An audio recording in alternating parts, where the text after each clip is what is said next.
अपना विषय चल रहा था, सत्य को जाने बिना दुखों का अंत होता ही नहीं। उसके अंतर्गत संसार को बनाए रखकर कभी भी सत्य का साक्षात्कार नहीं किया जा सकता।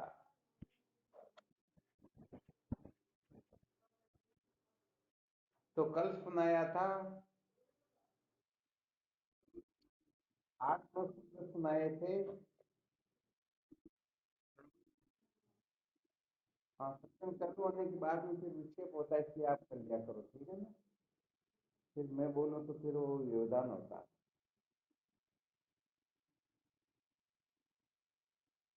तो कल 8 9 सूत्र बताए थे।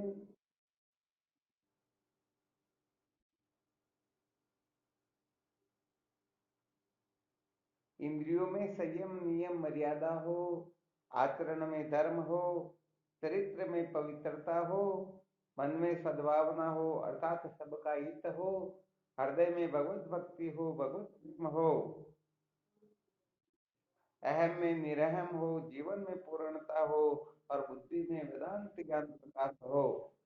यदि इन समस्त सूत्रों का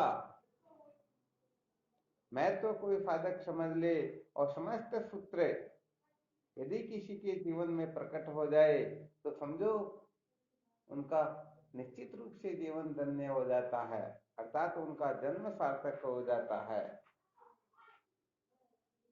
तो इन समस्त सूत्रों को समस्त साधकों को अच्छी तरह से हृदयंगम कर लेना है।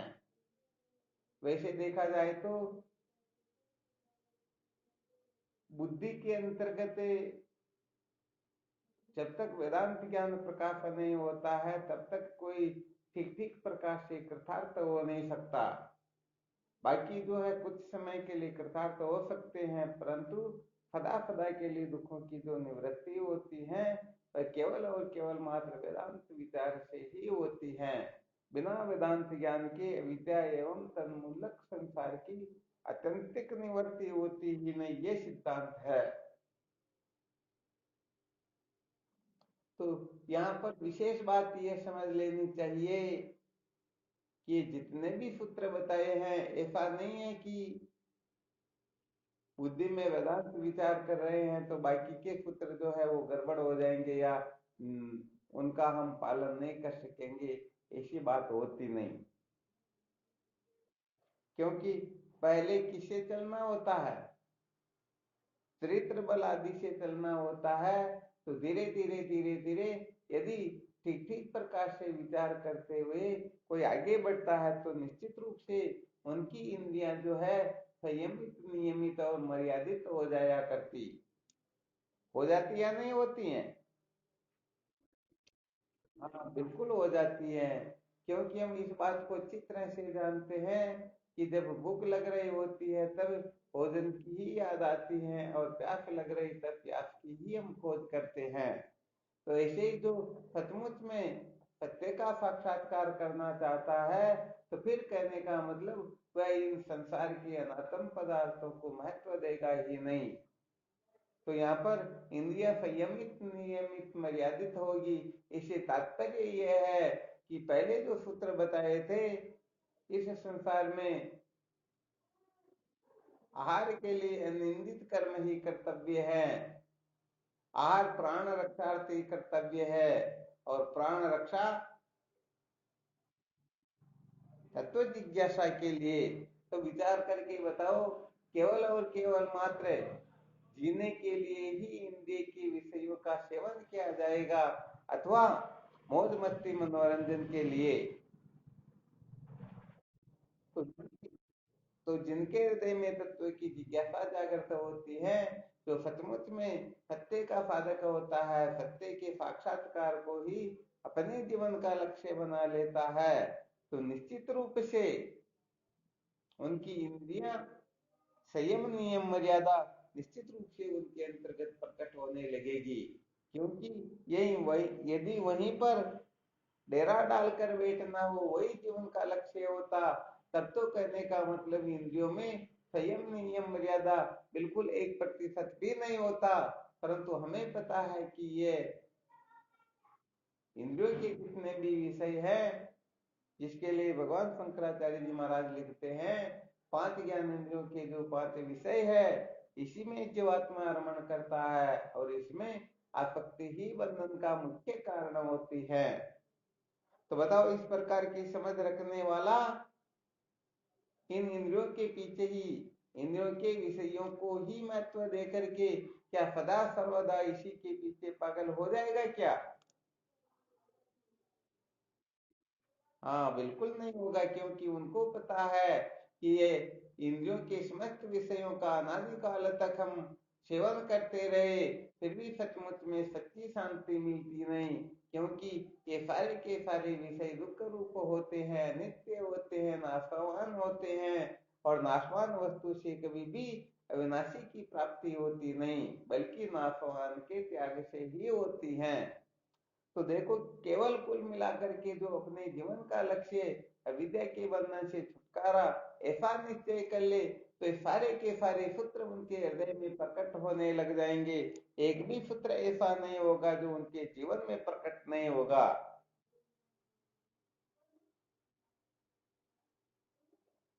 समझ में आ रहा है?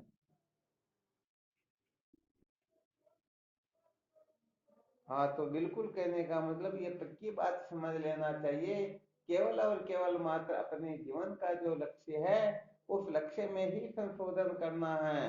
यदि अपने जीवन का लक्ष्य इंद्रिय की तृप्ति मात्र होगी, तो सच्ची बात है, संयम नियम मर्यादा स्वप्न में भी नहीं हो सकेगी।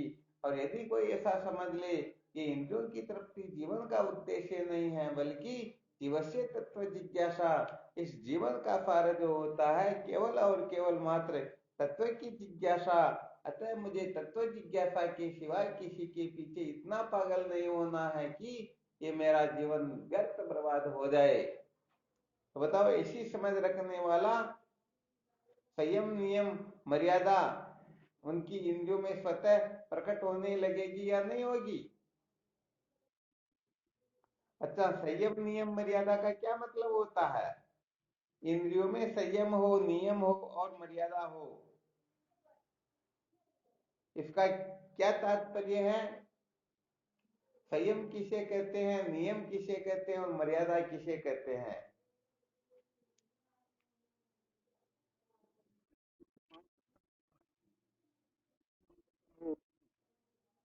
ठीक है, नियम। नहीं, वो पांच नियम उनका यहाँ प्रसंग नहीं है।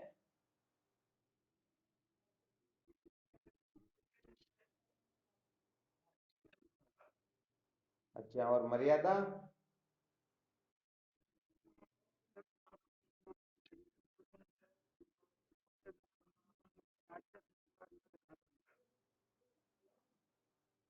चलो, बहुत अच्छी बात है। अच्छा, ये सूत्र किसी के समझ में आए क्या? अपनी जो इंद्रियां है, चाहे ज्ञान इंद्रियां हो चाहे कर्म इंद्रियां हो, ये इंद्रियां जब तक संयमित मर्यादित नहीं होगी, तब तक कहने का मतलब हम आगे की कक्षा में कभी भी बैठने वाले हैं नहीं। इसलिए सबसे पहले इस बात का हमें अच्छी तरह से अवलोकन कर लेना चाहिए कि मेरी इंद्रियों में संयम नियम मर्यादा है या नहीं है। हाँ शिव, हम तो संयम किसको होता है, और कोई बाकी के साधक बोलेंगे क्या?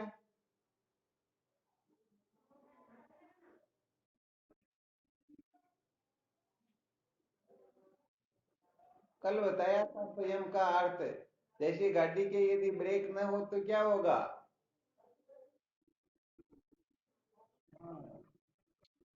हाँ, संयम का मतलब होता है कंट्रोल। कहने का मतलब,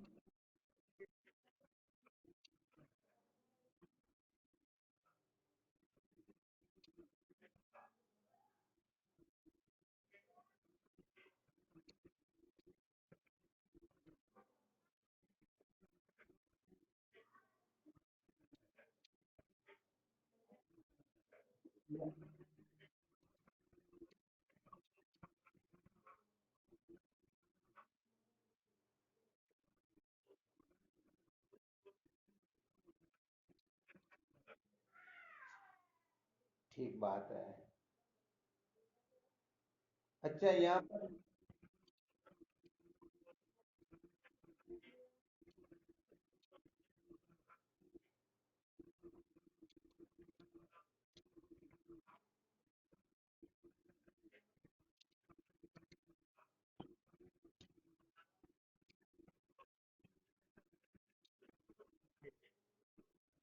बहुत बहुत अच्छी बात बता। ये सारे के सारे किसके अंतर्गत आएंगे? संयम में आएंगे, नियम में आएंगे, या मर्यादा में आएंगे? अभी जो बताया था कि इस स्थिति को ये करना चाहिए, इस स्थिति को नहीं करना चाहिए, तो फिर इसको संयम कहेंगे, नियम कहेंगे, या मर्यादा कहेंगे? क्या कहेंगे? हाँ हाँ, बहुत बहुत बहुत अच्छी बात है। कहने का मतलब, प्रत्येक इंद्रिय का जो विषय होता है, तो उसका सेवन करना हो तो वह नियम के अंतर्गत रह करके ही करना होता है। यदि नियम से विरुद्ध हो तो फिर उस विषय का सेवन शास्त्र ने क्या बताया? त्याज्य बताया है। तो सबसे पहले देखो, एक रहस्य और बता देते हैं। ये संयम नियम मर्यादा, ऐसा मत समझ लेना कि यह निषिद्ध कर्म का कहने का मतलब त्याग बताया जा रहा है, अथवा जो पामर पुरुष है उनके लिए सूत्र बताया जा रहा है। ऐसी बात नहीं है। यहाँ पर तो जो सचमुच में सत्य के साक्षात्कार के लिए प्रवृत्त होते हैं, वे ही इन सूत्रों की ओर ध्यान देंगे और वही इनको आदर देंगे। इसलिए ये संसारी पुरुषों के लिए है ही नहीं, क्योंकि संसारी पुरुष तो न तो संयमित होते हैं, न नियमित होते हैं, न मर्यादित होते हैं। इसलिए यहाँ पर निषिद्ध विषयों के लिए नहीं कहा जा रहा है, बल्कि विहित विषयों को भी संयम नियम मर्यादा में रह करके भोगे, सेवन करे, तब जा करके समझो हम सचमुच में कुछ न कुछ अंशों में साधक हुए हैं। ध्यान देना इस जगह पर अच्छी तरह, है ना। तो यहाँ पर ये जो संयम नियम मर्यादा बताया जा रहा है, जिन विषयों को, जिन भोग पदार्थों को भोगने के लिए शास्त्रों ने हमें आज्ञा दे रखी है, उन भोग पदार्थों के लिए भी ऐसा नहीं है कि हमें निषिद्ध कर्मों का त्याग करना केवल, और इन विषयों के पीछे 24 घंटे पागल होकर के पड़े रहना, ऐसी बात है ही नहीं। बल्कि विहित विषयों के अंतर्गत भी संयम नियम मर्यादा बताई जा रही है।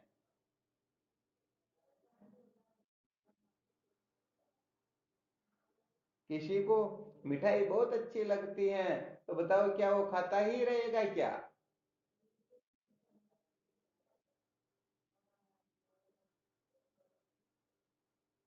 तो इस जगह पर संयम नियम मर्यादा इन तीनों की आवश्यकता होगी। यदि किसी को शुगर हो रहा है फिर भी चाहिए, नहीं नहीं मैं तो मिठाई खाऊंगा, तो बताओ उनका खाना ठीक है क्या? ठीक नहीं है।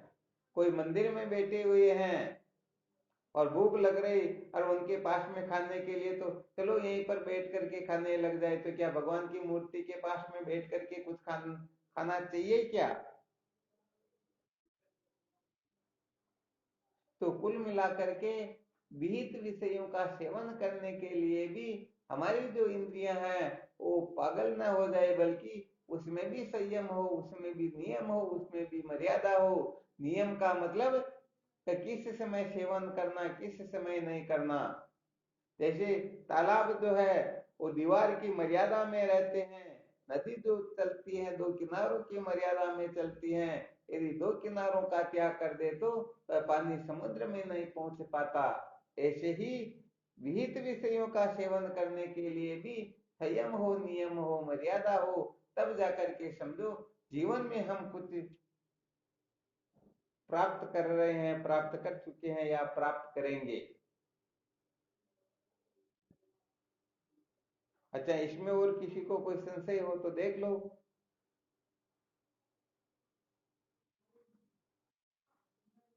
नहीं है ना संशय? जैसे आंख इंद्रिय को ले लीजिए। अब आंख के अंतर्गत संयम हो, नियम हो, मर्यादा हो, इसको थोड़ा एक्सप्लेन करके बताइए, थोड़ा विस्तृत करके बताइए।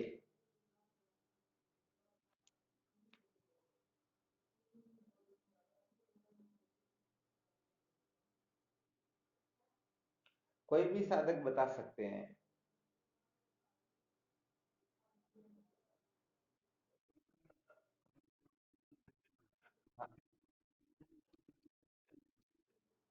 चलो ये नियम हो गया ना। और उसको भी कब तक देखना चाहिए, बस उतना ही देखना चाहिए। ये क्या हुई? और फिर संयम किसको कहेंगे?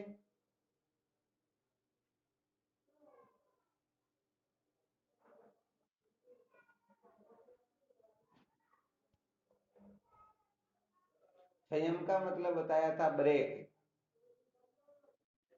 जीवन की गाड़ी का ब्रेक अपने हाथ में हो। यदि ब्रेक अपने हाथ में नहीं है तो निश्चित रूप से एक्सीडेंट होगा।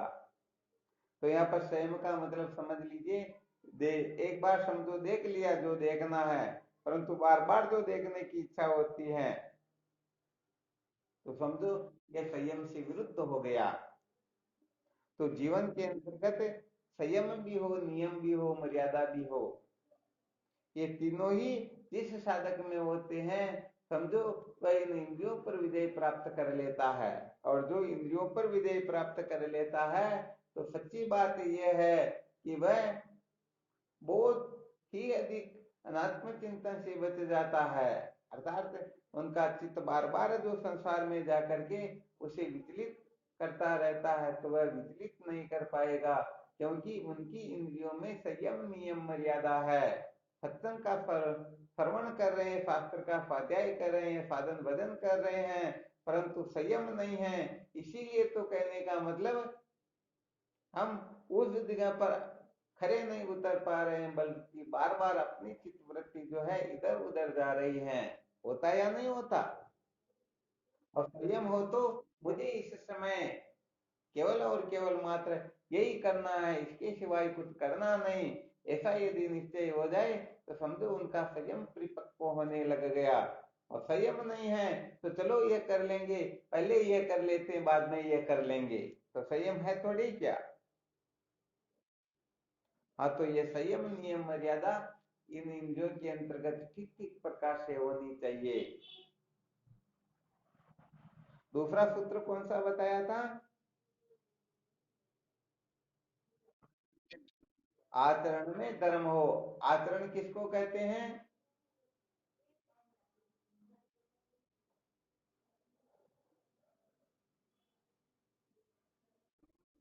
हाँ बिल्कुल, बहुत अच्छी बात है। आचरण कहते समझो व्यवहार का नाम ही आचरण है। तो व्यवहार के अंतर्गत अपना जितना भी व्यवहार हो वो शास्त्र सम्मत हो। धर्म की मर्यादा में रह करके यदि हम व्यवहार करेंगे, तब समझो हम सचमुच में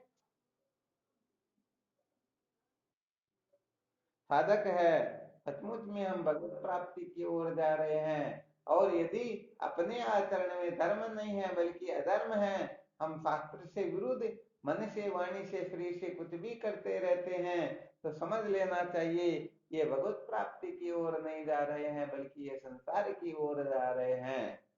पक्का है या नहीं है? हाँ बिल्कुल, इस बात को तो बहुत अच्छी तरह से समझ लेना चाहिए। तो जिनके जीवन में धर्म की पराकाष्ठा होती है, तो सचमुच में जीवन में धर्म को महत्व देते हैं, तो समझ लेना चाहिए ये साधक निश्चित रूप से यदि किसी जगह पर अटकेगा नहीं, तो एक न एक दिन ब्रह्म साक्षात्कार करके अपने जीवन को धन्य बना लेगा। और जिनके जीवन में धर्म की पराकाष्ठा नहीं है, धर्म की और प्रवृत्ति नहीं है, महत्व बुद्धि नहीं है, जो धर्म को महत्व नहीं देते हैं, ऐसे समझना चाहिए कि जिसने कभी के उत्तीर्ण नहीं की, वह कभी भी आगे की कक्षाएं उत्तीर्ण नहीं कर सकता। इसलिए अपने आचरण में धर्म की प्रधानता हो, धर्म की मर्यादा में रह करके ही आचरण करना चाहिए। अपना जितना भी व्यवहार है वो शास्त्र सम्मत हो। कहने का मतलब ऐसा व्यवहार नहीं करना चाहिए कि हम 5-30 लोगों के सामने उनकी चर्चा न कर सके। आ रहा है समझ में? हाँ, तो ये बड़ी विशेष बात सचमुच में होता क्या है कि ये ब्रह्म विद्या जो है यदि किसी के हृदय में प्रकट नहीं होती हैं, तो समझो पहले की जो कक्षाएं हैं वो कक्षाएं कहने का मतलब उत्तीर्ण नहीं है। और वह कक्षा उत्तीर्ण नहीं है तो यह बात समझ में आने वाली सचमुच में है नहीं। इसलिए अधिक से अधिक प्रयत्न करें कि मन से, वाणी से, शरीर से जो कुछ भी क्रियाएं होती हैं, चेष्टाएं होती हैं, जो कुछ भी व्यवहार होता है, ये व्यवहार शास्त्रोक्त हो, धर्म की मर्यादा में रह करके, शास्त्र की मर्यादा में रह करके ही हम मन से, वाणी से, शरीर से व्यवहार करेंगे तो समझो सचमुच में बात कुछ और है। और यदि हम ऐसा नहीं करेंगे तो सच्ची बात यह है कि हम साधक कम हैं और संसारी ज्यादा है। अच्छा, यहाँ पर और एक सूत्र विशेष बता देते हैं। धर्म की मर्यादा में चलने के लिए कुछ विशेष नहीं करना होता है, परंतु अधर्म की ओर चलने के लिए हजारों प्रकार की कल्पनाएं करनी पड़ती हैं कि फलाना मिलेगा तो उसे बात ऐसे करेंगे, ऐसे सफाई देंगे, ऐसे हम उनको हरा देंगे। क्योंकि झूठ जो होता है वो ज्यादा चलता नहीं है, परंतु हजार बातें सोचनी पड़ती हैं। कहते हैं ना, सत्य को याद नहीं रखना पड़ता। और यदि कोई झूठ बोलता है तो एक झूठ को छिपाने के लिए 100 झूठ और बोलने पड़ते हैं। बोलने पड़ते या नहीं बोलने पड़ते? हाँ, तो इसलिए ये कहने का मतलब विशेष बात है। इन बातों को बारंबार इसीलिए बताते हैं कि सच्ची बात तो ये है कि ये ब्रह्म विद्या जो है सचमुच में उनके हृदय में ही ठीक प्रकार से प्रकट होती है, जिनका हृदय पूर्ण रूप से शुद्ध हो, अर्थात मल और विक्षेप जो है उनमें सचमुच में ठीक ठीक प्रकार से निवर्त हुए हो और ठीक ठीक तत्व की जिज्ञासा हो, तभी ये वेदांत तत्व प्रकट होता है। वरना ऐसी बात नहीं है कि प्रकट होने का मतलब कहीं से आकर के प्रकट नहीं होता है, वह तो प्रकट ही है, परंतु ये जो भ्रांति है ठीक प्रकार से तब ही निवृत्त होती है। तो इनको अपने को छोटी छोटी बातें नहीं समझना है, क्योंकि शरीर के अंतर्गत जितने भी अंग है इन सब अंगों का अपना अपना काम होता है। जैसे आंख आंख का काम करती है, नाक नाक का काम करता है, जीभ और त्वचा, कान आदि इनका काम करते रहते हैं या नहीं करते रहते अपने अपने। तो बस ऐसे ही ये भी जो सूत्र बताए गए, इंद्रियों में संयम नियम मर्यादा हो, आचरण में धर्म हो, चरित्र में पवित्रता हो, मन में सद्भावना हो, हृदय में भगवत भक्ति हो, बुद्धि में वेदांत ज्ञान प्रकाश हो, अहम में निरहम हो और जीवन में पूर्णता हो, ये बड़ा विलक्षण सूत्र है। तो यदि ये सारे के सारे सूत्र किसी साधक के एक साथ प्रकट होते हैं तो समझ लेना चाहिए वह अनंत जन्मों का कोई पुण्यात्मा जीव है। वरना एक दो भी यदि किसी के हृदय में प्रकट हो तो ये भी मामूली बात नहीं है। तो अपने को कुल मिला करके इसीलिए थोड़ा प्रथम कक्षा का स्वाध्याय करवाया जा रहा है कि हम इन बातों की ओर से आंख बंद कर लेते हैं और आगे जो विचार करते हैं वह विचार तब तक ही खरा रहता है जब तक हम विचार करते हैं और सामने जैसे संसार के पद पदार्थ आते हैं और हम उसी समय फेल हो जाते हैं, उनकी ओर पागल हो जाते हैं, लंपट हो जाते हैं। इसीलिए ये शुरू शुरू की जो कक्षाएं हैं ये कक्षाएं हमें अच्छी तरह से उत्तीर्ण करना है। हमें सचमुच में इन कचरों से मुक्त होना है। सच्ची बात तो यह है कि जिनको आत्म तत्व से महत्वपूर्ण वस्तु कोई दूसरी प्रतीत होती है तो वह उसी को प्राप्त करने की चेष्टा करेगा, भले वो शास्त्र पढ़े, चाहे संतों का संग करे, चाहे कुछ भी क्यों नहीं करे। इसलिए अच्छी तरह से ये बात समझ में आ जानी चाहिए कि सचमुच में ब्रह्म विद्या से श्रेष्ठ, वेदांत विचार से श्रेष्ठ, वेदांत से अधिक महत्वपूर्ण कोई वस्तु होती ही नहीं। और यदि होती है तो बताओ प्रवृत्ति होगी या नहीं होगी? हाँ, निश्चित रूप से प्रवृत्ति होगी। इसलिए अपने को मनोरंजन नहीं करना, इस बात को अच्छी तरह से समझना। ये जीवन मनोरंजन के लिए नहीं मिला हुआ है, ये सत्य के साक्षात्कार के लिए है। और सत्य के साक्षात्कार के लिए शास्त्र योनित्व आता है। ब्रह्म सूत्र के अंतर्गत शास्त्र को कारण बताया गया, बिना शास्त्र के देव गुरु बृहस्पति भी बिना शास्त्र के ज्ञान, व्रतों की सेवा बिना धर्म न सकते जान। तो देवताओं के गुरु बृहस्पति जैसी कोई योग्यता क्यों न प्राप्त कर ले, फिर भी बिना ब्रह्म, बिना शास्त्रों के उनको ज्ञान होता नहीं, इसलिए शास्त्रों की आवश्यकता होती है। और शास्त्र को वही महत्व देगा, शास्त्र की ओर उसी की प्रवृत्ति होगी जो सचमुच में शास्त्र का अनुमोदन करने वाला हो, तो शास्त्र को महत्व देने वाला हो। तो कुल मिलाकर के अपना जो मन वाणी शरीर का व्यवहार जो है वो शास्त्रोक्त हो, धर्म की मर्यादा में रह करके अपने को मन से वाणी से शरीर से व्यवहार करना है। क्या मतलब हुआ इसका, क्या सिद्ध होगा इससे? मन वाणी शरीर शास्त्र की मर्यादा में रह करके व्यवहार करे, क्या सिद्ध होता है इससे?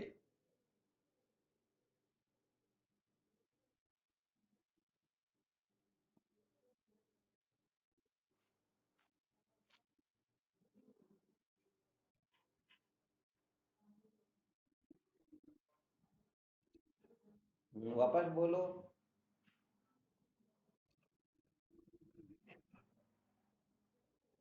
मन से वाणी से शरीर से, है ना?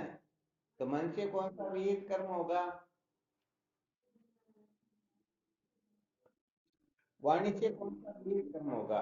और शरीर से कौन सा विहित कर्म होगा?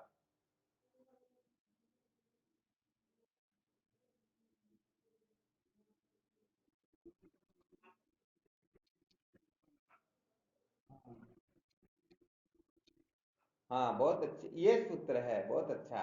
और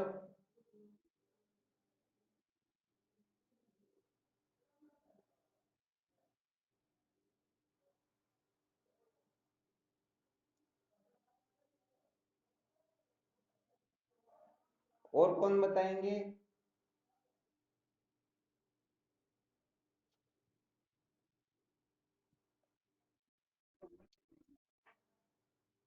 हाँ, ये बात बहुत अच्छी बताई इसकी बात। मन से किसी का, हाँ बहुत अच्छी बात। बस अब अच्छे अच्छे सूत्र निकलने लगे। और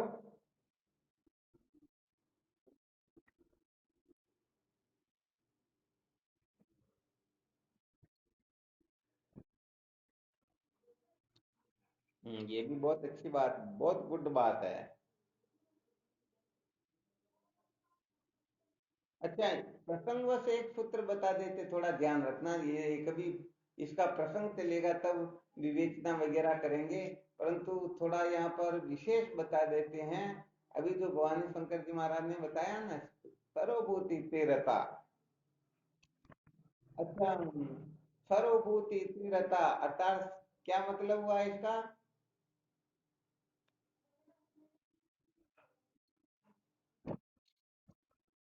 हाँ, सबका भला हो। देखो, अभी थोड़ा कुछ आपको रहस्य बता देते हैं, फिर आप मंथन करना, फिर निर्णय बाद में निकालेंगे।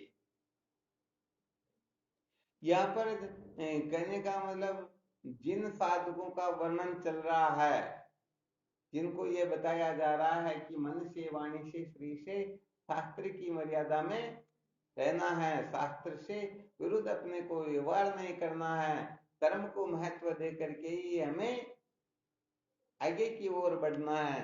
क्या इस प्रकार का साधक, इस प्रकार का व्यक्ति सर्वभूति ते रता जो सूत्र बताया गया है, अर्थात वह समस्त भूतों के हित में रत, ऐसा सिद्ध हो सकता है क्या? चलो, बहुत अच्छी बात है। किस प्रकार से होता, थोड़ा बताइए। आज एक बहुत बड़ा समझो, एक बहुत बड़ा पहाड़ी समझो अज्ञान का, थोड़ा इसको भी हटा देते, वरना क्या है कि लोग फिर भ्रमित रह जाएंगे।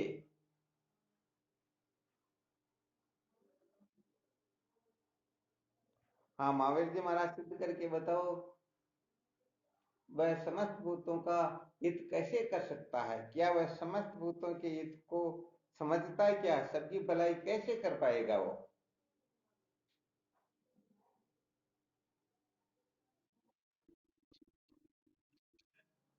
नहीं नहीं, किसी के प्रति समझो आपने किसी व्यक्ति के बारे में बुरा नहीं सोचा, तो क्या उस व्यक्ति का हित हो जाएगा क्या?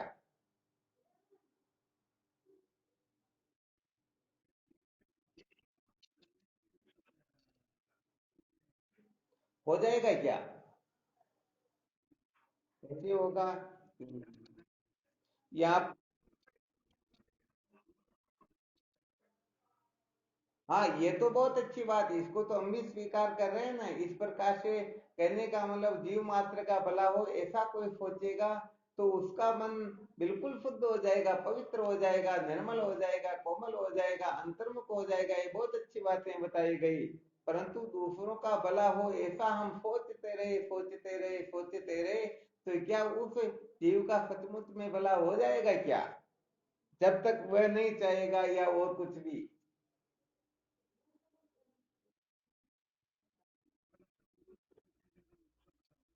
क्या होगा?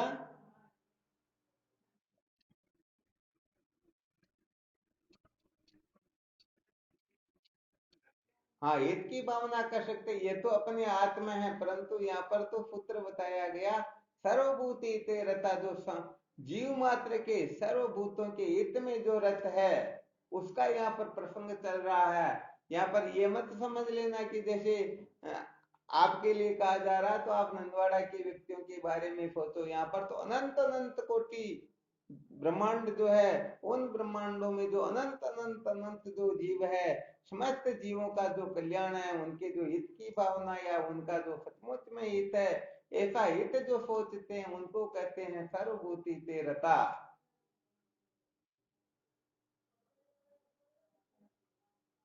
तो अभी जो प्रसंग चल रहा था, जो शास्त्र की मर्यादा में रह करके व्यवहार करता है, उसे धर्मात्मा कहते हैं। तो क्या ऐसा धर्मात्मा समस्त भूतों के हित में रत हो, ऐसा सिद्ध किया जा सकता? क्या एक धर्मात्मा समस्त भूतों का हित सोच सकता है क्या? बहुत बहुत धन्यवाद। इसे भी विवेक वृत्ति कहते हैं। अरे वो धर्मात्मा तो बेचारा स्वर्ग को प्राप्त करने का अधिकारी हो सकता है, तो अपना ही हित नहीं जानता, अपना हित भी नहीं सोच सकता है, फिर वो दूसरों का हित क्या सोच लेगा? हाँ, इसलिए एक कहने का मतलब बहुत बड़ा, अभी जो बताया ना, एक बहुत बड़ा पहाड़ ही समझ लीजिए। भगवान कृष्ण गीता में जो बताते हैं ना, सर्वभूति तेरता, इसका लोग अर्थ समझते ही नहीं। हर किसी को समझ लेते हैं कि ये सर्वभूति तरत है। अरे भाई, ये बालकों की बातें यहाँ काम देने वाली होती नहीं है। अच्छा, और भी आप कुछ बताना चाहते हो तो बता दो, फिर वास्तविकता बताते हैं कि सर्वभूति तेरता इसका क्या तात्पर्य होता है। हाँ शिवम, बोलो।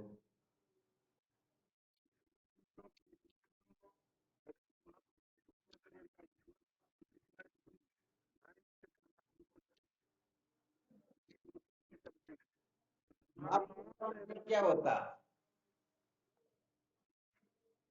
महापुरुष से मतलब क्या? संसार में तो महापुरुषों की कमी नहीं है।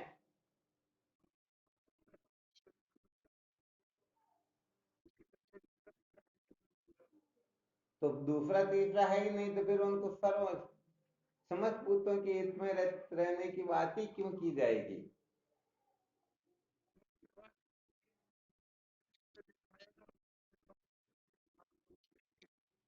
तो चलो ठीक, अच्छी बात है, उनके सामने जो आएगा उपदेश कर देगा। परंतु अभी जो बताया गया, अनंत कोटि ब्रह्मांड में जितने भी जीव है, उन समस्त जीवों का हित सोचने वाला सर्वभूति तेरता कहलाता है। तो उन महापुरुषों के सामने कोई जाएगा, उनका हित कर देंगे, बाकी का हित कहाँ होगा? हाँ नहीं भाई, देखो थोड़ा विचार करो, सर्वभूति तेरता प्रसंग ये है।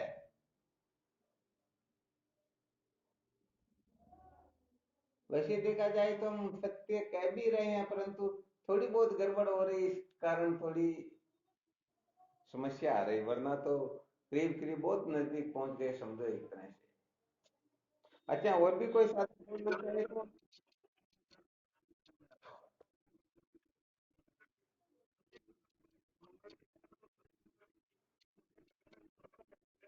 हाँ, ये एक प्रकार, ये प्रार्थना की गई है, कहने का मतलब प्रार्थना की जा रही है। नहीं महाराज, फिर थोड़ा सुनो और समझो, विचार करो। यहाँ पर कहा जा रहा है कि सर्वे भवन्तु सुखिनः, अर्थात समस्त जीव सुखी हो। तो ये पहले महावीर जी महाराज ने बता दिया ना, वो तो फिर पृष्ठ पे अन्याय हो रहा है एक तरह से। कि समस्त जीव सुखी हो, तो क्या ऐसी कल्पना करने से समस्त जीव सुखी हो जाएंगे क्या? हाँ, तो फिर विचार करो। यहाँ पर सर्वभूति तेरता, बहुत ऊंची कक्षा समझ लीजिए। सर्वभूति तेरता कौन हो सकता है? बस इसी का स्पष्टीकरण करना। इस संसार में कौन सा ऐसा व्यक्ति है जो सचमुच में सर्वभूतों के हित में रत हो सकता?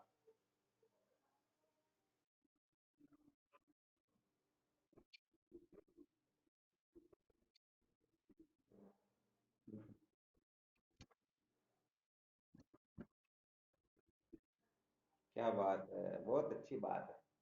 वैसे सहजानंद जी महाराज ने भी पहले बता दिया था करीब करीब, परंतु फिर वो प्रसंग से थोड़ा भटक गए, इसलिए गड़बड़ हो गई थी।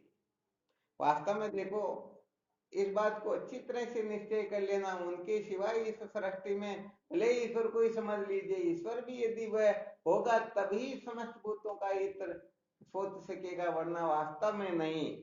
तो यहाँ पर केवल और केवल मात्र आत्मवेता ही, जिसको श्रोत्रिय ब्रह्मनिष्ठ कह लीजिए, चाहे सदगुरु कह लीजिए, चाहे ईश्वर कह लीजिए, चाहे कुछ भी क्यों न कह लीजिए, केवल और केवल मात्र तत्ववेता अर्थात ब्रह्मवेता अथवा आत्मवेता ही समस्त भूतों का हित वास्तव में क्या है यह सोच सकता है।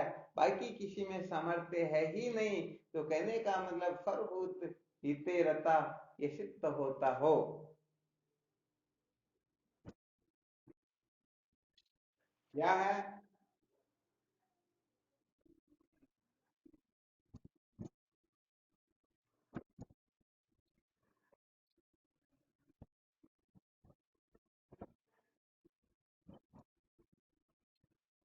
यहाँ पर तात्पर्य इतना ही है कि आत्मा नित्य शुद्ध बुद्ध मुक्त है, ऐसा जिनको निश्चय हुआ। तो बताओ, वह आत्मा चाहे यहाँ पर हो, चाहे अनंत कोटि ब्रह्मांड के अंतिम सिरे पर हो, उस जगह पर वह आत्मा नित्य शुद्ध बुद्ध मुक्त है या नहीं है? इसीलिए आत्मवेता ही सचमुच में सर्वभूतों के हित में रत हो सकता है। बाकी सर्वभूतों के हित में रत हो सकते ही नहीं, ये सिद्धांत है एक प्रकार का। इसीलिए तो कहते हैं संसार के अंतर्गत।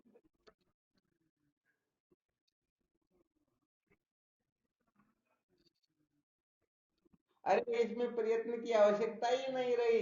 जिन्होंने ऐसा निश्चय किया कि आत्मा नित्य शुद्ध बुद्ध मुक्त है, आत्मा सचमुच में कभी बंधन में जाती नहीं, आत्मा का बंधन होता नहीं, आत्मा मुक्त होती नहीं, आत्मा स्वभाव से ही मुक्त है। बताओ, अब किसको पुरुषार्थ करना, किसको क्या करना है? आत्मवेता की दृष्टि में जितने भी जीव है, सब बताओ नित्य मुक्त है या नहीं है?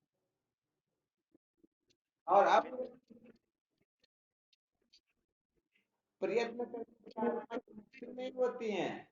आत्मा की मुक्ति होती है ज्ञान की निवृत्ति से।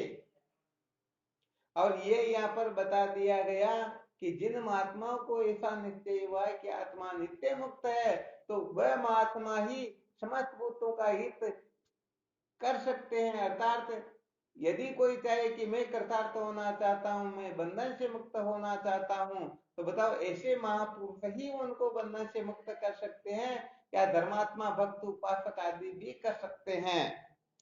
अच्छी तरह से समझने की कोशिश करना। अर्थात श्रोत्रिय ब्रह्मनिष्ठ महात्मा ही जीव मात्र का कल्याण कर सकते हैं, अथवा इनके सिवाय धर्म कर्म में लगे हुए संसार के कोई भी उनका कल्याण कर सकते हैं क्या? हाँ, नहीं कर सकता। हाँ, बात ये है। तो यहाँ पर कहने का मतलब बात ये बताई जा रही है, सर्वभूति तीव्रता का मतलब जो जीव मात्र के हित में रत हो, तो जीव मात्र का हित होता है आत्म तत्व के साक्षात्कार से। तो आत्म तत्व के साक्षात्कार की ओर तो ब्रह्मवेता महात्मा ही प्रवर्त करवा सकते, साक्षात्कार करवा सकते। इसीलिए ब्रह्मवेता महात्मा ही सर्वभूति तेरता होते हैं। ये बाकी जितने भी लोग होते हैं, चाहे कितने भी बड़े पुण्यात्मा क्यों ना हो, धर्मात्मा क्यों ना हो, भक्त उपासक आदि क्यों ना हो, यहाँ पर तो राजा जान श्रुति तक का बताया हुआ है कि राजा जान श्रुति भी केवल और केवल मात्र धर्म के अभिमान में बंधे हुए थे, इसलिए उनको भी चांडाल आदि शब्दों से दुखी होना पड़ा। हुए या नहीं हुए?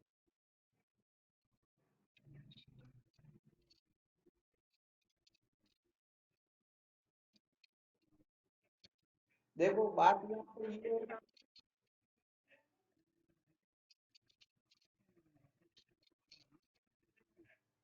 अब सुनना ना, अभी जो अपना प्रसंग चल रहा था, प्रसंग चल रहा था। हाँ एक बात बोल रहा हूँ। हाँ तो और भी बोलना हो तो एक बात पहले बोल दो।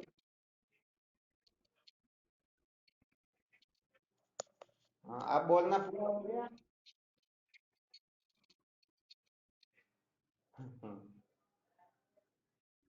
और भी कुछ बोलना हो तो बोलो, फिर नहीं बोलना है ना। हाँ और भी कुछ बोलना हो तो पहले बोलो ताकि पता चले।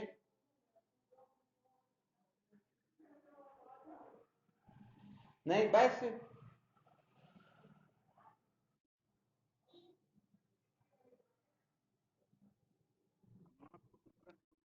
देखो इस विषय पर क्या बताया जा रहा है, धर्म की कक्षा का वर्णन हो रहा है। तो इसके अंतर्गत भवानी शंकर जी ने जो बताया था, जो सर्वभूतों के हित में रत है। प्रसंग किसका चल रहा था? नहीं, मनवाणी शरीर के लिए क्या चल रहा था? ये प्रसंग को भूल गए क्या?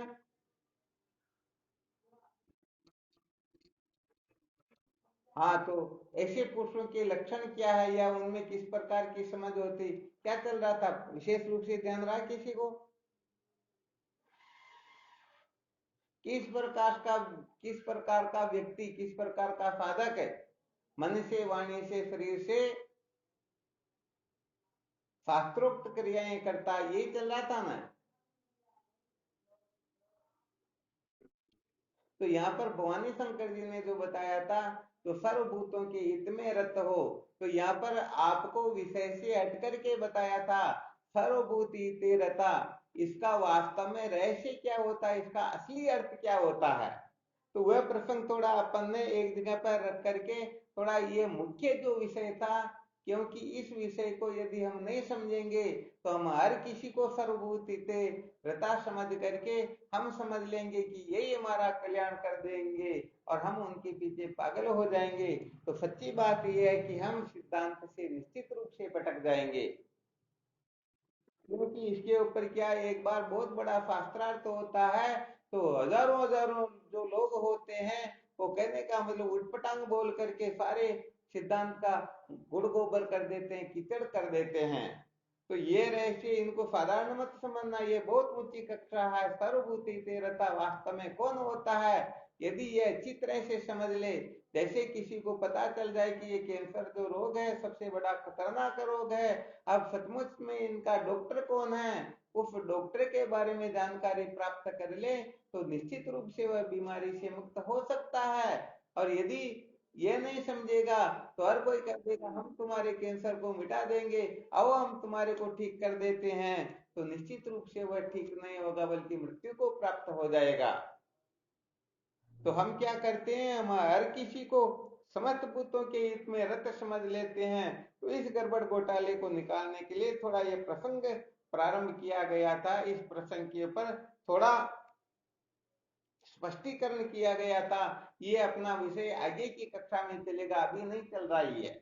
अभी तो अपना विषय जो चल रहा है उस पर वापस आ जाते हैं कि मन से वाणी से शरीर से किसी को कष्ट न देना, या मन से वाणी से शरीर से शास्त्रोक्त रीति से ही करना, शास्त्र की रीति का, शास्त्र की मर्यादा का, धर्म की मर्यादा का उल्लंघन नहीं करना। यही प्रसंग चल रहा था। तो इसके अंतर्गत यह प्रश्न किया गया कि मन से, वाणी से, शरीर से, तो शास्त्रों की मर्यादा में रह करके व्यवहार करता उनके लक्षण क्या है, किस प्रकार के पुरुष मन, वाणी, शरीर से शास्त्र विरुद्ध क्रिया नहीं करेंगे, चेष्टा नहीं करेंगे, इसी के बारे में बताया जा रहा था। हाँ, अब इसमें कोई और साधक बोलना चाहे तो और बोल सकते हैं।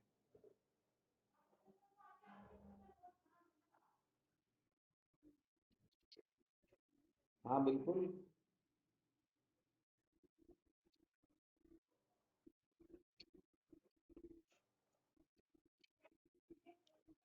स्वरूप ब्रह्मनिष्ठ नहीं, केवल आत्मवेता। अब उस आत्मवेता को अपने स्वरूप के ब्रह्मनिष्ठ कहते रहो।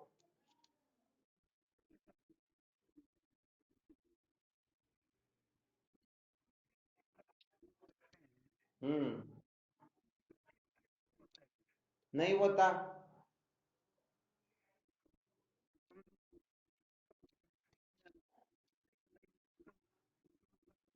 हाँ उनकी दृष्टि में तो बंधन की सत्ता ही नहीं है, जीव मात्र मुक्त है। परंतु अब यदि किसी को ऐसी भ्रांति हो रही है कि मैं बंधा हुआ हूं, तो वह जाकर के अपनी आंखों का जाड़ा निकलवा ले, बात इतनी सी है। परंतु जाड़ा भी वही निकालेंगे जो आत्मवेता है, जो तत्ववेता है, जो ब्रह्मवेता है, जो श्रोत्रिय ब्रह्मनिष्ठ है।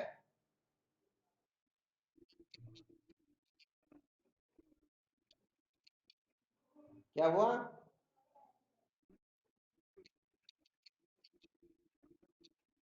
हाँ, जीवन मुक्त महात्मा भी इसलिए मिटा सकते हैं क्योंकि बीमारी है ही नहीं।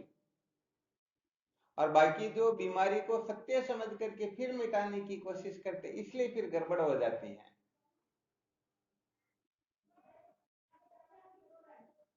तो यहाँ पर सर्वभूत हितेरता, सर्वभूत समभूत नाम समस्त जीवों का हित वास्तव में क्या है? तो सचमुच में सच्चा हित तो ज्ञान की निवृत्ति है। अथवा बताओ कोई दूसरा है क्या? हाँ, अज्ञान की निवृत्ति सचमुच में उनका सच्चा हित है, अथवा आत्म तत्व का साक्षात्कार। यदि किसी को सचमुच में आत्म तत्व का साक्षात्कार हो जाए, तो बताओ उनका सचमुच में हित हुआ या नहीं हुआ? अरे भाई, रामायण में लोग पढ़ते हैं, पढ़ाते हैं, सुनते सुनाते हैं, कहते हैं कि परहित सरिस धर्म नहीं भाई, पर पीड़ा सम नहीं अगमाई। कहने का मतलब लोग बात तो करते हैं कि परहित के समान कोई धर्म नहीं है, और दूसरों को कष्ट देने के समान कोई पाप नहीं है, परंतु वास्तव में परहित क्या है उसको समझते ही नहीं है। इसीलिए कहने का मतलब संसार में दुकानदारियां अधिक चलती हैं। किसी दुकान के अंतर्गत धर्म का सौदा होता है, किसी में उपासना का होता है, किसी में योग का होता है, तो किसी में रिद्धि सिद्धियों का होता है, किसी में 14 विद्याओं का होता है। परंतु वास्तव में इनके द्वारा किसी का सचमुच में परिहित होता ही नहीं। आ गया समझ में? यहाँ पर यदि किसी को संशय हो तो अच्छी तरह से निराकरण कर सकते हैं, और भी शंका कर सकते हैं, कोई दिक्कत की बात नहीं है। अरे भाई, परिणाम आत्मा का होता है। शास्त्रकार लिखते हैं तो यदि ऐसे ही लिख देंगे तो फिर कहने का मतलब फिर सत्संग का, संतों की सानिध्य का महत्व क्या होगा? फिर साफ साफ लिख देंगे, आप समझ लोगे, तो फिर संतों की आवश्यकता कहाँ पर पड़ेगी जीवन में? तो पर का अर्थ होता आत्मा, पर का अर्थ दूसरा नहीं होता। फिर इसको, अरे ब्रह्मांड नहीं, अनंत कोटि ब्रह्मांड समझ लीजिए, कोई भी जीव क्यों ना हो।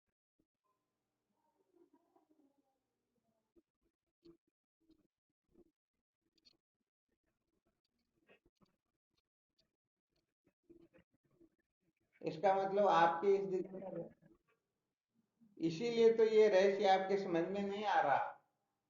तत्ववेता महात्मा इस बात को अच्छी तरह से जानते हैं कि ये जो मेरे सामने बैठा हुआ जीव हाथ जोड़ा रहा, रो रहा, गिड़गिड़ा रहा कि मुझे बंधन से मुक्त करो, तो ये उस साधक को भ्रांति हो रही, महात्मा को नहीं हो रही। महात्मा तो जानते हैं कि जैसे मैं मुक्त हूं वैसे ये भी मुक्त है। होता या नहीं होता?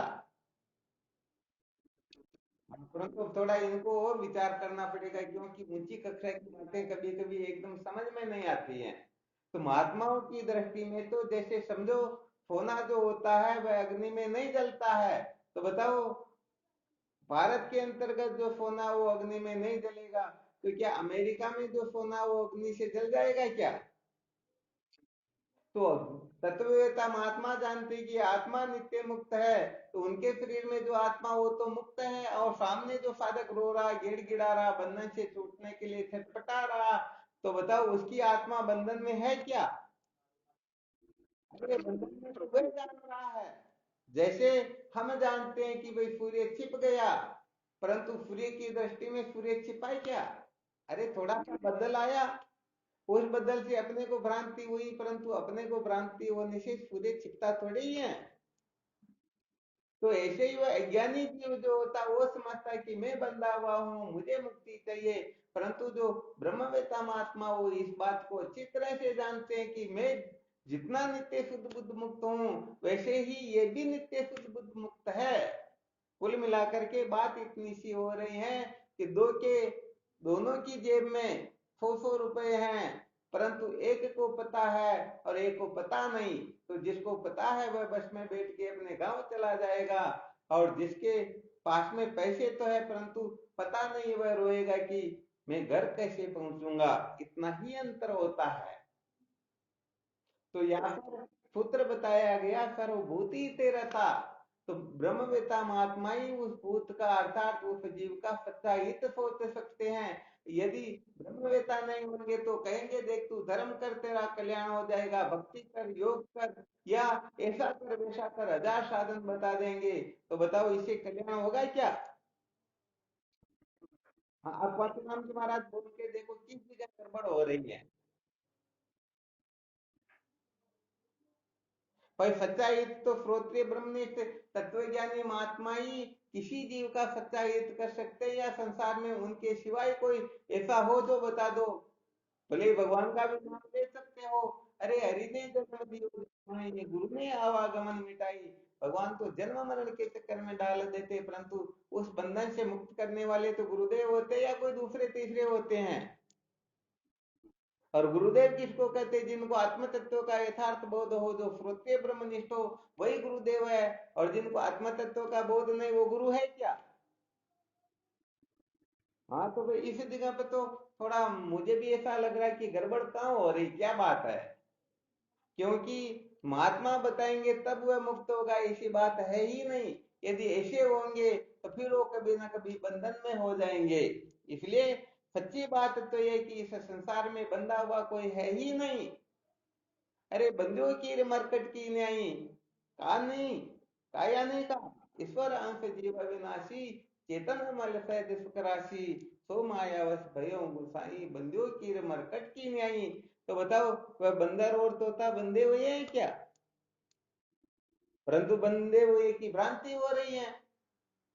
तो ऐसे ही ये जीव बंधा हुआ अपने को मानता है, सचमुच में बंधा हुआ नहीं है। तो इस बात को महात्मा लोग जानते हैं, इसीलिए वो महात्मा ही समस्त भूतों का हित सोच सकते हैं। ये बाकी के जो अधूरे हैं, ये अपना भी भला नहीं कर सकते, अपना हित भी नहीं सोच सकते, तो इनकी क्या औकात है दूसरों का हित सोच लेंगे? सोच सकते हैं क्या? ये सूत्र को इसीलिए कहा गया है सर्वभूति तेरता। ये अभी भले आप लोग सुन लोगे, परंतु अभी तक समझ में नहीं आएगा, बहुत मंथन करना पड़ेगा। तो कहने का मतलब ठोकरें बहुत खा चुके उन साधकों के तो एक क्षण में आ जाएगा, परंतु जो अभी अभी सुन रहे वो अभी चक्कर में पड़ेंगे। क्योंकि परिहित शरीर धर्म नहीं भाई, इस चौपाई का एक जगह पर थोड़ा उल्लेख हुआ, तो जो अपने आप को सातवें आसमान के खुदा समझते हैं वही बेचारे फेल हो गए। फिर साधारण जिज्ञासुओं की वश की तो बात ही क्या है। कोई अटक गए, लड़ने लग गए कि नहीं इसको कहते हैं पर ही, तब करे तो क्या करें। इसलिए ये तो सच्ची बात तो ये है कि जीवन का वास्तविक रहस्य, जीवन की वास्तविकता तो ब्रह्मवेता महात्माओं से ही समझनी होती है। बाकी के बेचारे तो अपनी अपनी वासना में पागल होकर के भटकते रहते हैं। इसलिए अपनी अपनी वासना के अनुसार जिज्ञासुओं को नचाते रहते हैं, बताते रहते हैं। वो सही हो या गलत हो, नरक में जाए चाहे मुक्ति हो, उनको किसी से लेना देना नहीं होता, वो तो उनके खुद के स्वार्थ से मतलब होता है।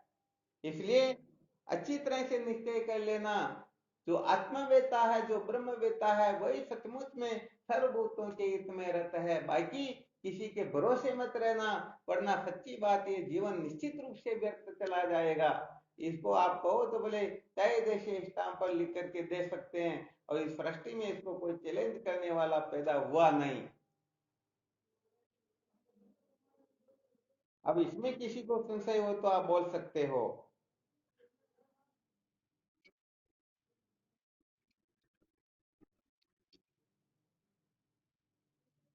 किसने कह दिया विचार की चल रही? अभी तो विवेक कैसे उदय होता है, ये चल रही कक्षा।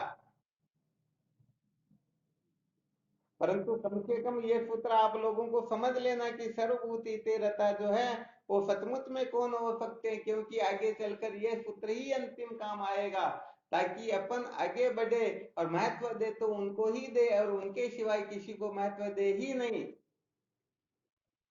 वो चाहे कोई क्यों ना हो। क्योंकि संसार के लोगों को राजी रख करके भगवत प्राप्ति नहीं की जाती, सत्य का साक्षात्कार नहीं किया जा सकता। सबको राजी रख करके तो हम मनोरंजन कर सकते हैं, मौज मस्ती कर सकते हैं, संसार में वाहवाही प्राप्त कर सकते हैं, परंतु सचमुच में कल्याण के भागी नहीं हो सकते। इसलिए सबसे समझना होता है कि ये सर्वभूति तेरता कौन है, ताकि मेरा भी सचमुच में कल्याण कर दे। आ गया समझ में? हाँ, इसलिए इस जगह पर निश्चित रूप से यदि गड़बड़ घोटाला करेंगे तो ये जीवन बर्बाद होगा, केवल मनोरंजन होगा, राजी रखना होगा केवल। इसलिए सच्चे साधक जो है वो किसी को राजी रखने की, अरे वो किसी को नाराज ही नहीं करते, कोई अपने मन से ही दुखी हो तो अब किस किस की परवाह करेंगे। हाँ, इसलिए सच्चे साधक जो होते हैं, उत्तम जिज्ञासु जो होते हैं, वो केवल और केवल मात्र अपने लक्ष्य को महत्व देते हैं, वेदांत विचार को महत्व देते हैं, ब्रह्मवेता महात्मा को महत्व देते हैं। इनके सिवाय महत्व किसी को देते ही नहीं। अब इसमें किसी को संशय हो तो देख लो। और हाँ कि वो हम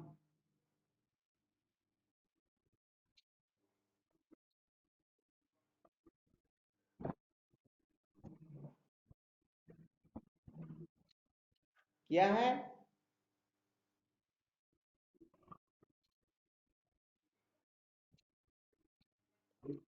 बिल्कुल ठीक है।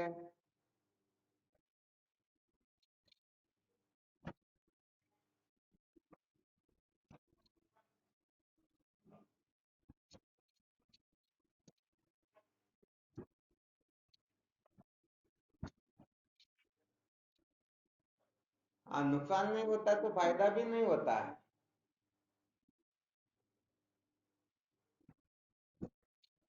हाँ, ये तो कहा ना भी, सर्वे भवन्तु सुखिनः सर्वे सन्तु निरामया, इस प्रकार की भावना रखने वाले का अंतःकरण निश्चित रूप से शुद्ध होगा। ये तो सत्य, पहले ही इसकी चर्चा चल चुकी है।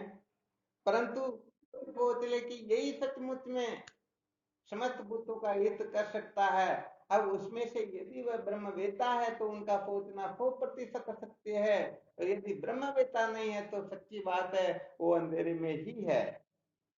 क्योंकि एक बंधा हुआ व्यक्ति दूसरे बंधे हुए को खोल नहीं सकता, ये सिद्धांत है।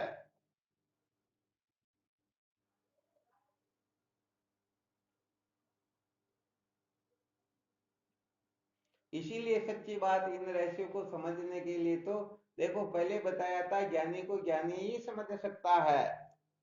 तो ये, तो आप यदि इस कक्षा को प्राप्त कर लो ना, उत्तीर्ण हो जाओ, तो सच्ची बात सारी बातें समझ में आएगी। अभी तो बहुत सारे साधक तो ऐसे होते हैं जो सचमुच में अभी तक चित्त शुद्धि में ही अटके हुए हैं, कोई चतुष्टय साधन संपन्न भी नहीं हुए हैं। कोई चतुष्टय साधन संपन्न हो गए तो उनको अभी ब्रह्मवेता महात्माओं का सानिध्य प्राप्त नहीं है। और यदि किसी को सानिध्य प्राप्त है तो ब्रह्म विद्या कैसे प्राप्त की जाती, रहस्य को समझते ही नहीं है। इसलिए जो ब्रह्म साक्षात्कार कर लेते वही इस रहस्य को समझ सकते हैं कि वास्तव में सर्वभूत स्थित रहता है, इसका वास्तव में तात्पर्य क्या होता है। अभी तो हम कल्पना कर सकते हैं, मान्यता कर सकते हैं। अरे जब सर्व ही नहीं रहा, जब मुलजिम ही मर गया तो मुकदमा किस पर चलाओगे?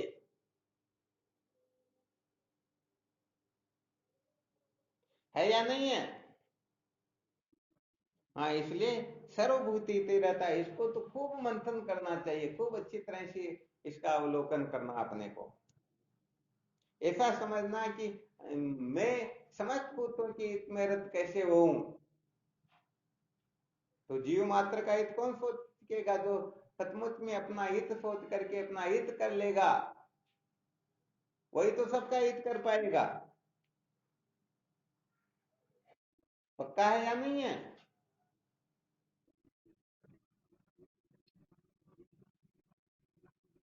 हाँ, सहायता नहीं कर सकता, बस बात इतनी सी है। इतना ही अपने। अरे मना कौन कर रहा है? ये तो बहुत बात है ना। प्रार्थना तो 24 घंटे करो, मना कौन कर रहा?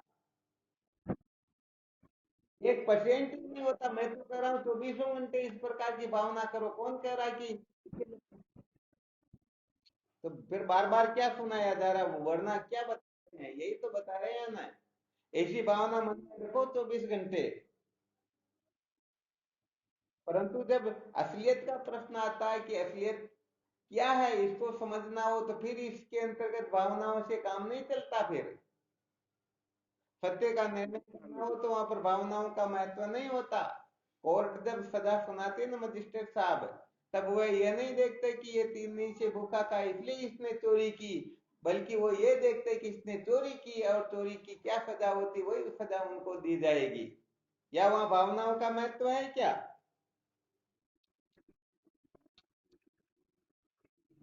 हाँ, तो यहाँ पर कहने का मतलब साधक क्या कि कभी कभी थोड़ा इधर उधर ज्यादा हो जाते, शायद क्या कि एकाग्रता अंतर्मुखता विवेक की कमी से ऐसा होता है। क्योंकि क्या समझाना चाहते हैं, क्या समझ लेते हैं, क्या शंका करते हैं, कभी कभी थोड़ा ऐसा थोड़ा भ्रांत ज्यादा होना हो जाता है ना, इसीलिए गड़बड़ होती।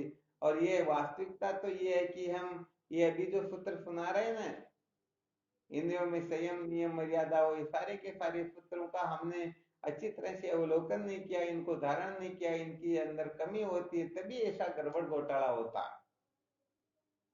इससे क्या सिद्ध होता है कि हमको कहीं गलत तो नहीं बताया जा रहा है, इसमें संशय हो जाता है।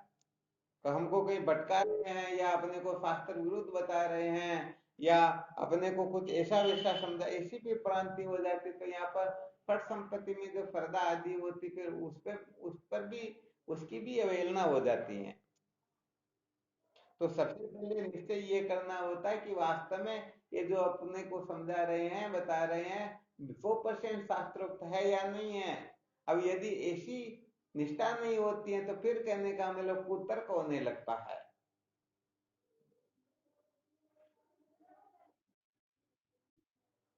तो केवल इतना ही अपने को समझना कि सर्वभूति रहता जो है, आपको भी सर्वभूति रहता होना है। समस्त भूतों का हित आपको भी सोचना है। परंतु आप सोच तो लोगे, परंतु आप अपना भी कल्याण न कर पा रहे हो, तो दूसरों का कर नहीं पाओगे। और यदि आप सचमुच में आत्म तत्व का साक्षात्कार कर लोगे, तो आपको ऐसा निश्चय हो जाएगा कि मैं समस्त भूतों का हित सोच सकता हूँ और कर भी सकता हूँ। जीव मात्र को मैं मुक्त कर सकता हूँ, ऐसी निष्ठा फिर जागृत हो जाएगी। अब इसमें यदि किसी को शंका हो तो बिल्कुल प्रश्न कर सकते हो। परंतु यह ऐसा नहीं है कि वो ऐसी भावना कर सकता है या नहीं कर सकता, करनी चाहिए या नहीं करनी चाहिए, ऐसी तो बात ही नहीं है। ये तो खूब करना चाहिए। परंतु सर्वभूति तेरता वास्तव में कौन होता है? तो वास्तव में ब्रह्म ज्ञानी ही सर्वभूति तेरता, ये लक्षण उनमें ही घटित हो सकते हैं, उनके सिवाय संसार के किसी जीव में घटित होते ही नहीं। ये सिद्धांत है, इसे अच्छी तरह से निश्चय करना है। हाँ, हो सकता है आप आपके घर घर का ये सोच सकते हो, कोई अपने मोहल्ले का सोच सकते हैं, कोई अपने गांव का सोच सकते हैं, सरपंच साहब हो तो पूरी पंचायत का सोच सकते हैं। आराम समझ में, तहसीलदार हो तो भले तहसील का सोच सकते हैं, कलेक्टर साहब हो तो जिले का सोच सकते हैं, मुख्यमंत्री हो तो राज्य का, और प्रधानमंत्री हो तो पूरे देश का हित सोच सकते हैं। परंतु बताओ, अनंत कोटि ब्रह्मांड के समस्त जीवों का हित सोचना उनके वश में भी है क्या?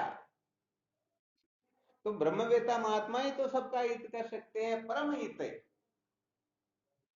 भोजन भोजन करा करके सोच लेते मैंने इसका हित कर दिया, अरे हित कहाँ पर किया? ये तो शाम को फिर रोएगा कि मुझे रोटी चाहिए। तो परम हित कहाँ पर हुआ? हित तो हो सकता है। इसीलिए अपने को हाँ इस जगह पर इसीलिए कहा गया थोड़ा विशेष रूप से मंथन करना पड़ेगा।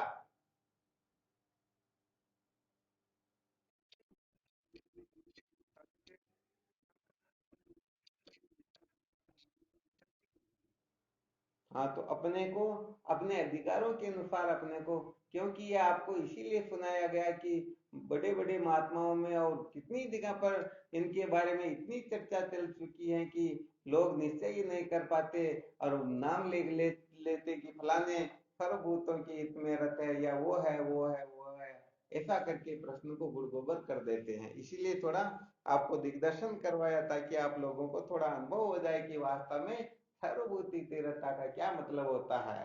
तो जिनको समझ में आ गया बहुत बहुत धन्यवाद है, और जिनको समझ में नहीं आया तो ये अभी सूत्र बताए गए हैं, इन समस्त सूत्रों को धारण करना, आपको उसी समय इसका रहस्य अच्छी तरह से समझ में आ जाएगा।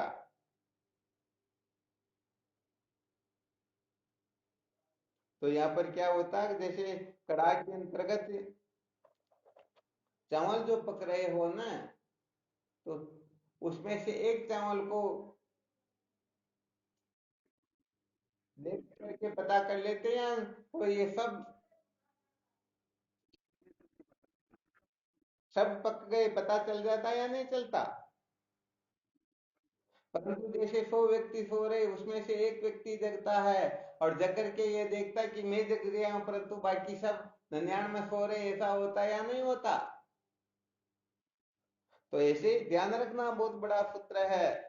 ब्रह्म विद्या के अंतर्गत जैसे एक चावल के पकने से समस्त चावल पक गए ऐसा निश्चय होता है, ऐसे ही जिनको निश्चय हो जाता है कि मैं मुक्त हो गया हूं तो सब मुक्त हो जाते हैं। ऐसा नहीं कि मैं जग गया हूं तो मैं तो जगा हूं बाकी सब सो रहे, ऐसा ब्रह्म विद्या में नहीं होता है। ये विशेष बात है।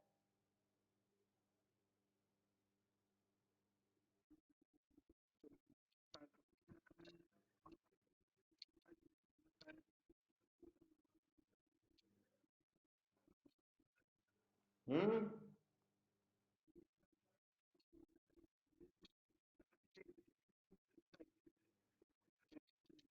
हाँ, बिल्कुल सत्य बात है। वैसे इनको फिर दूसरी युक्तियों से भी समझाएंगे, जीवाभास की पद्धति से भी समझाएंगे, ताकि और अच्छी तरह से अनुभव हो जाएगा कि सचमुच में वही सर्वभूति रहता है, बाकी नहीं हो सकते हैं। इसमें बहुत सारी युक्तियां हैं ठीक। तो चलो, अपना जो प्रसंग चल रहा था, मन से वाणी से शरीर से शास्त्रोक्त रीति से क्रिया करने वाला, उनमें किस प्रकार के लक्षण प्रकट हो जाते हैं, ये प्रसंग चल रहा था ना पहले। और भी कोई साधक बताना चाहे इसमें तो।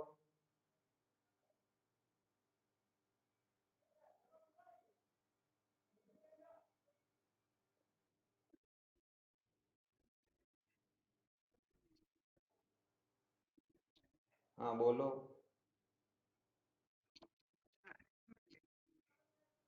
ये तो अभी आएगा ना, इसी में चल रहा है तो अभी तो थोड़ा इस पर चर्चा कर रहे हैं ना। जिनके आचरण में धर्म हो, अहम निगम, तो ये आगे आएगा थोड़ा। तो आचरण में धर्म हो, आचरण का मतलब व्यवहार बताया, व्यवहार किससे होता, तो मन से वाणी से शरीर से होता। तो मन वाणी शरीर से तो शास्त्रोक्त रीति से व्यवहार करते हैं, तो उनके जीवन की समझ कैसी होती है, उनमें कैसे लक्षण होते हैं, वो किस प्रकार का व्यवहार करते हैं, यही प्रश्न चल रहा था। अब इसमें कोई और कुछ बताएंगे क्या? इसीलिए तो भगवान ने हाँ, ये भी बहुत अच्छी बात है। थोड़ा इसका और एक्सप्लेन करके बताओ।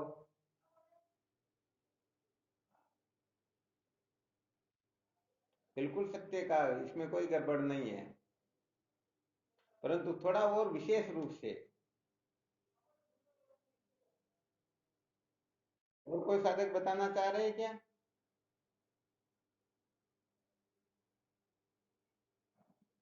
अरे भाई, अधिक ज्यादा न बोल सके तो भी कम से कम इतना तो कह सकते हैं ना, मन से, वाणी से, शरीर से। मन के द्वारा जो 3 दोष होते हैं, वाणी के द्वारा जो 4 दोष होते हैं, और शरीर के द्वारा जो 3 दोष होते, वो ये 10 दोष उनके निवृत्त हो जाएंगे। 10 दोष निवृत्त होने के बाद में जो क्रिया मन से हो, चाहे वाणी से हो, चाहे शरीर से हो, बताओ शास्त्रोक्त ही है या नहीं है? हाँ, इसलिए इसलिए थोड़ा और सूक्ष्म रूप से आगे बढ़ा करो। वरना जो जो भी साधक बताते हैं गलत नहीं बताते, सब ठीक बताते हैं। परंतु थोड़ा स्पष्ट इस प्रकार से हो जाता कि मन में जो जो दोष है वो निकल जाए, वाणी के जो दोष वो निकल जाए, जो शरीर के दोष निकल जाए, तो समझो फिर वह उनका जो आचरण है वो धर्म की मर्यादा में ही है। तो समझो उनके आचरण में धर्म ही है। अरे स्पष्ट बात ये है कि अधर्म का निकलना, अधर्म यदि निकल गया तो फिर क्या शेष रहा? धर्म ही रहा ना। तो कुल मिलाकर के जिनके मन से, वाणी से, शरीर से अधर्म युक्त व्यवहार निकल गया हो, तो समझ लेना चाहिए उनके जीवन में पूर्ण रूप से धर्म की पराकाष्ठा है, धर्म की प्रतिष्ठा है, धर्म की ओर प्रवृत्ति है, धर्म की ओर महत्व बुद्धि है।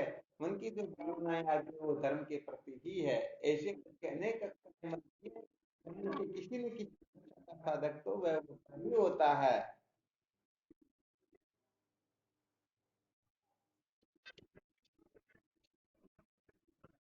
क्या हुआ?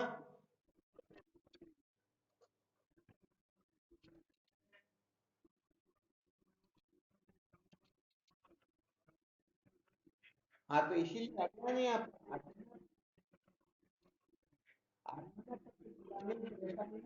रहता है। अपने लिए जो पसंद नहीं है वह दूसरों के साथ व्यवहार न करे। यह भी एक प्रकार की धर्म की कक्षा ही है। यह भी समझो, आचरण में धर्म को महत्व देना ही है।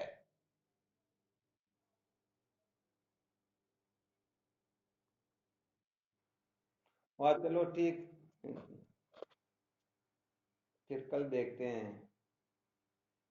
अभी आज कुशालाल जी तो अब जुड़े, क्या बात हुई? जबकि आज तो कम से कम आधा घंटा कक्षा ज्यादा ही चल गई।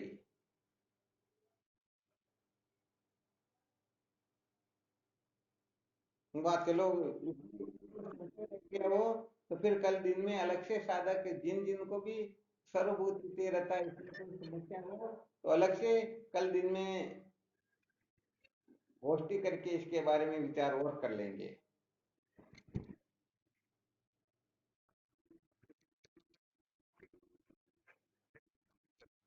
हाँ चलो देखते हैं। हाँ,